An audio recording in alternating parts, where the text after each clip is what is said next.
You want to be a star? I was, and it was fun.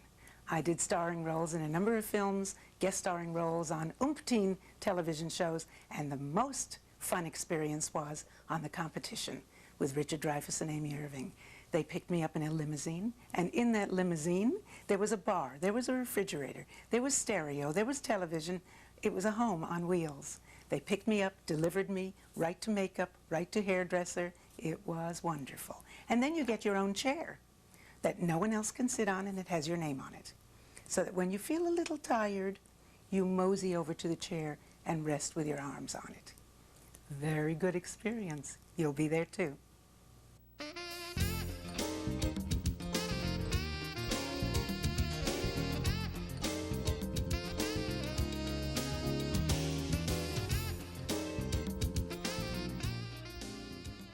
Show business. Hollywood.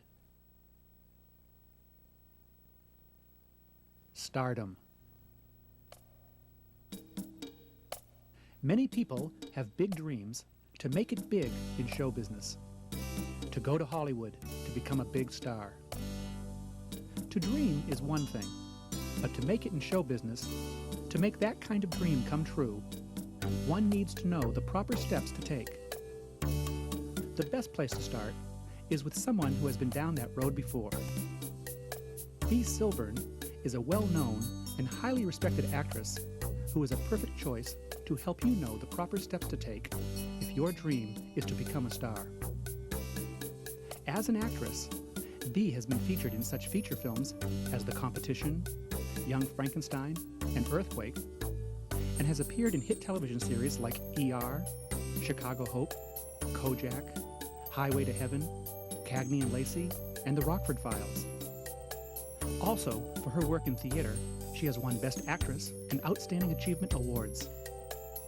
Bea Silvern knows what it takes to become a star. And in this program, she will present you with a realistic approach to help you make your dream come true. I think what is really necessary is to give youngsters who try to crash the big city and the big entertainment world a little bit of advice from an experienced actress who's done it, more or less. The first thing you need to do when you hit a town like Los Angeles or New York, find a place to live, get comfortable, and then get the trade papers. Read for everything that you feel you're right for and for everything that you don't think you're right for. An agent or a casting director may think that you could play a certain kind of role and you don't believe it. Try everything. When you get a role, then you start mailing out pictures and resumes to every agency and every casting director in town. There are lists available at the unions. They are free.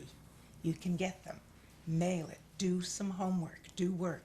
Find out about those agencies. Find out who they need, what people they have on their list, and what their vacancies are. And that's the best way to catch an agent. If you catch an agent, you're home free. They do the work for you, and you sit next to the phone waiting and waiting for the thing to ring. But it works. It works. I'd like to just say one word that you have to remember, and that's persistence. When I came to Hollywood, I had a husband, I had 2 young children, and I wanted to be an actress, a professional actress. I'd done my work in summer stock, I'd done my work all over the country in tiny little theaters, and here I was in Hollywood, not knowing one soul in the entertainment world. What I did was read for everything. I was absolutely the persistent person. It was a very interesting experience, very interesting. You can do it. You just have to know that this is going to happen to you, and it will. It will happen. I got my first part, contacted all the agents, sent out the flyers, sent out the reviews. The agents cover the shows. It's very important for an actress, once you have gotten an agent, to take stills. These are done in black and white. They usually have a list of photographers that you can choose, and they have different photographers for different purposes. If you have a theatrical agent, which handles television, films, they will send you to one particular photographer for dramatic pictures. If you're working with a commercial agent, and it's lovely to have both, then they will send you to a different photographer who specializes in commercial shots. This first picture is done for theatrical work, and this is called the heavy. These are roles where, obviously, we all know what a heavy is. That's what that picture is for. The second one is the sweet lady. I happen to be a character actress, which means I can do various kinds of people and look different on different shows. This is the sweet woman who can play a DAR, elegant type, or somebody's mom. Pearls, earrings are very nice to have with you when you go to your photo sessions. The third one is a character role. This is my oldest age range. If you're a character actress, which means you just don't do straight leading roles playing the same kind of character, if you can do different kinds of characters, you need this variable. You need to have a different age range and different pictures for each age range so that your agent can then submit your photo depending on what the role is. The next one is a sympathy picture. This was actually taken during a movie of the week, and they gave me stills for this. This one is a sad lady at a funeral, and it lets people know that I can cry. If you're a crier, that works very well for you. The next one is anybody's mom, and it's a commercial shot. Smiling, happy, this is what they want for commercials, and very nondescript, if you can manage it. That's essentially the range that you need when you have stills done.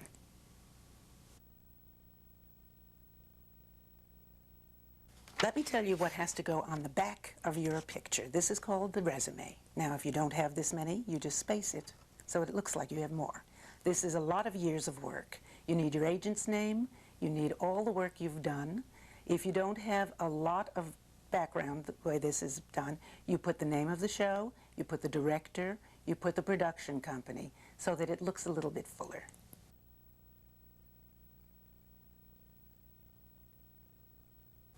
This is a commercial resume. Commercial agents use these for their casting.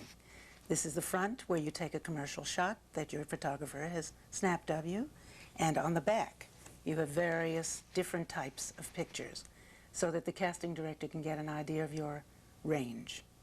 You have some credits, not too many, because they're interested primarily in the pictures. It's important.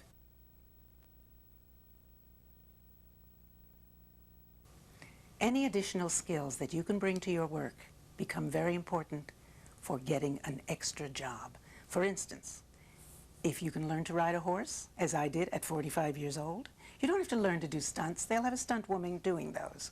But learn to ride a horse. If you sew, make sure they know about that. If you work a computer, make sure they know. If you're a golfer, a baseball fan, anything you can do that's a little bit extra, you must put on your resume and learn to do them well. In addition, it doesn't hurt to take some training in physical violence for camera. That's a very, very tough thing to do. You have to learn to accept blows without being hurt. You have to learn to give blows without being hurt. You also should learn to handle various kinds of firearms. I had to do a show where I shot a shotgun and killed a man who was supposed to be my husband on that show. I had never handled a shotgun. The kick from that gun landed me on the floor and caused me to lose that take for the company. Now, my agent told them I was familiar with firearms, and that was a no-no. You have to learn to do these things. It helps.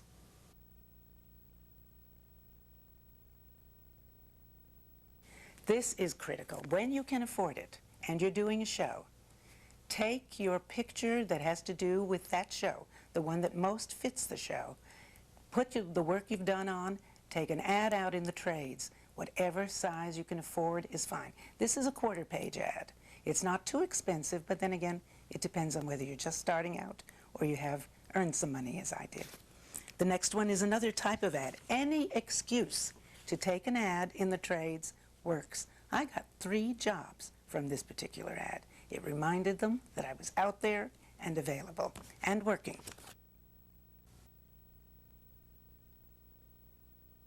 The next is the Academy Players Directory, where all the actors and actresses are listed. You send in your picture or 2 pictures. These days they sometimes use just 1. And when a casting director is looking for a type, they will go through this book. It sits on every casting director and every producer's desk. When your agent calls to recommend you, they will turn to the page that the agent tells them your picture is located. Then they can say yay or nay for that particular role.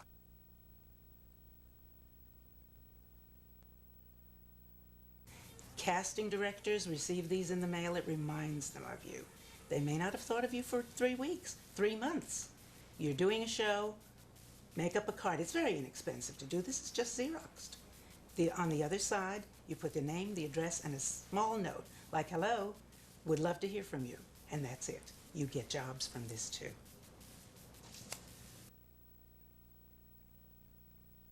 We are. Now, I have to tell you that in addition to the picture, the resume, the advertising, the cards that you've mailed out to get your name out there, if you can afford it and when you can afford it, you have to have a demo tape. Once you've done a few television shows, a few films, even stage work, you then shoot segments from that show and put them together in a 10-minute demo tape. Now, they don't want a long tape. Frankly, I have an 18-minute tape, but my agent tells them what number to go to so that they don't waste their time. A 10-minute demo tape or even a 5-minute demo tape is very effective to show how you are on camera, how you are on a set, that you've actually done work. They will check. You cannot fake these things. They will call a studio. If they're interested in a certain segment of your demo tape, they might call that studio and ask for the whole show. Never lie. Don't ever lie. Ever.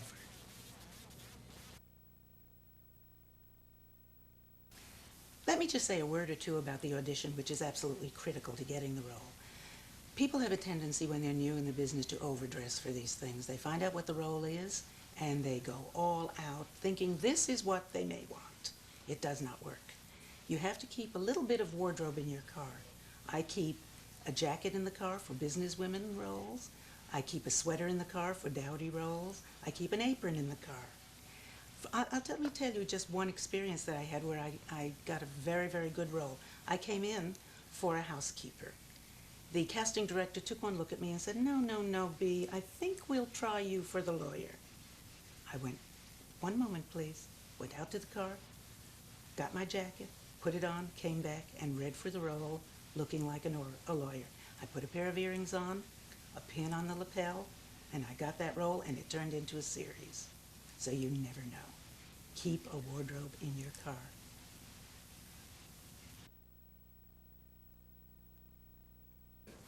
Now, another skill that becomes critical is if you have a good ear, you can do dialects. Find a dialect coach and learn to do them. You can play French people, English people, British people. The variables are important. I've done an awful lot of work because I can speak German.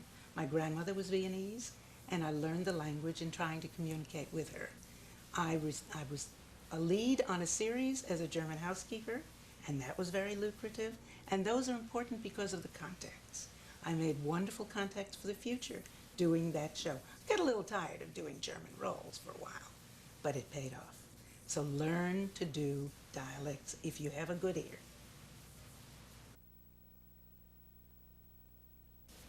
You want to be an actor? Do you want to be an actress? You can kill a career early on by your behavior on the set. On your first show, second show, third show, this is a very small community. Word gets around.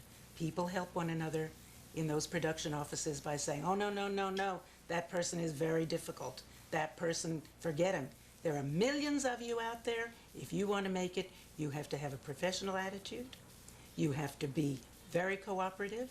You cannot pull star quality. You're not a star yet. Even when you are a star, they can find another star. The trick is to be on the set, be available. If you have to go to the men's room or the ladies' room, you let the first AD know that you are gone. So that when they say, all right, ready on the set for scene 3, page 94, where is that fellow? Where is that woman? My God, the cameras are ready to roll. And you're not there. These are protocol. These are things you should know. It's common courtesy to do this. You would do this in life, hopefully, if you're a nice guy or a nice gal. But you've got to do it on the set as well. And the word gets around. There are many stars in show business, but not all of them are world famous. And many of them have had tremendous show business careers in important positions behind the camera. Bea Silvern has been able to take her many years of show business experience and apply it to many behind-the-camera projects. In the Creative Urge series, Bea produced a series of programs that introduces viewers to the behind-the-camera talents of the new Star Trek series. In the Casting Corner series, Bea presents a series of programs that introduces viewers to respected behind-the-camera personalities who offer keen insight into their fields of expertise. Bea has utilized her writing talents to create helpful instructional television programs. Also, Bea borrowed from her experience in theater to write and produce an independent television production.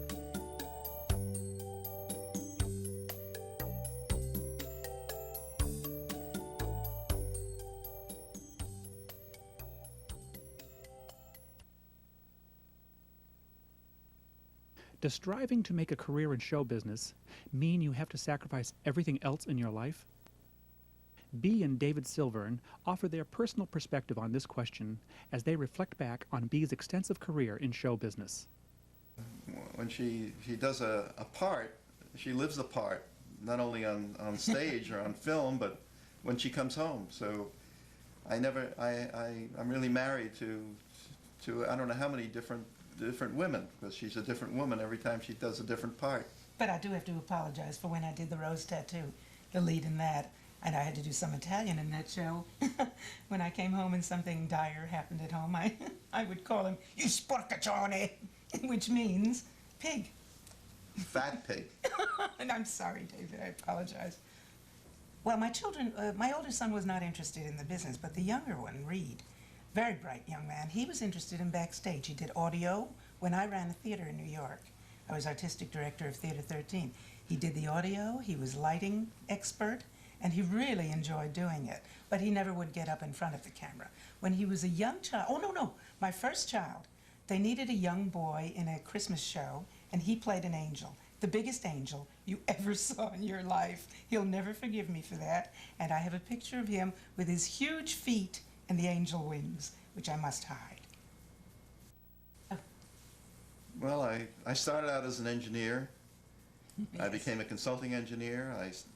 I went to work for one of my clients as an executive, and I've started a number of businesses. He's a genius, but he won't say that. That's ridiculous. No. You're a genius. You ran a company, 14 companies all over the world. We went to Japan, which I loved, and England and France and Germany and Austria, yes, and all over the world, and I loved it. I loved it when I wasn't acting. Do you want to be a star? If I could do it, you could do it. If I became starring role, guest starring role, personality in this business, just remember the word persistence. That is the key for you. Keep at it. When I first came to Hollywood, I did not know a soul here. I read for everything I could. I got my first few jobs. I was perfectly wonderful, cooperative on every set on which I worked. And that's the way to go. You can do it. Now let's review Bea Silvern's checklist of the steps to take on becoming a star.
Silvern's Casting Corner series offers in-depth information into the real world of the entertainment industry. And to learn more about a career in front of the camera, you will want to watch these important programs.